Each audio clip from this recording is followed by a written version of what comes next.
Headlines प्रायोजक राजयोग paints, आनंद तुमचा, रंग आमचा।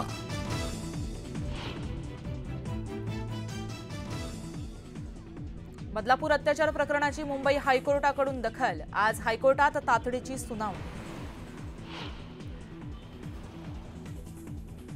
बदलापुरातील आरोपी अक्षय शिंदेच्या घराची तोडफोड, अज्ञातांनी आरोपीच्या घरातील खेळणी फोडली, फॅनही वाकवला।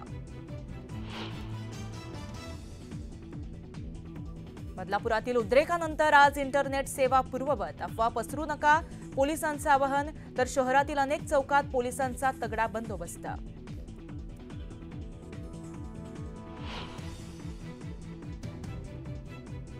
महाराष्ट्र लोकसेवा आयोगाची आज बैठक, कृषी सेवेच्या 258 पदांबाबत काय होणार निर्णय याकडे सगळ्यांचंच लक्ष। एमपीएससी आणि आयबीपीएसच्या परीक्षा एकाच दिवशी, पुण्यात तिसऱ्या दिवशी विद्यार्थ्यांचं आंदोलन, रोहित पवारही आंदोलनस्थळी, आदेश निघेपर्यंत आंदोलन सुरूच ठेवण्याचा पवित्रा।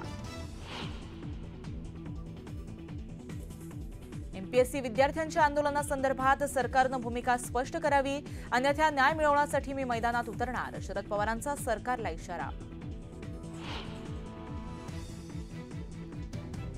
गोंदियात ग्रामसेवकाकडून दारूच्या नशेत महिलेचा हात पकडण्याचा प्रयत्न, संतप्त नागरिकांनी ग्रामसेवकाला खांबाला बांधून चांगलंच चोपलं।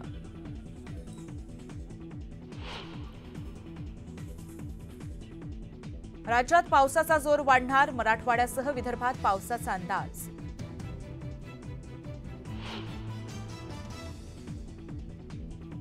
नवी मुंबईत घर घेणाऱ्यांसाठी खुशखबर, सिडकोकडून लवकरच 902 घरांसाठी लॉटरी काढण्यात येणार, खारघर कळंबोलीतील घरांचा समावेश।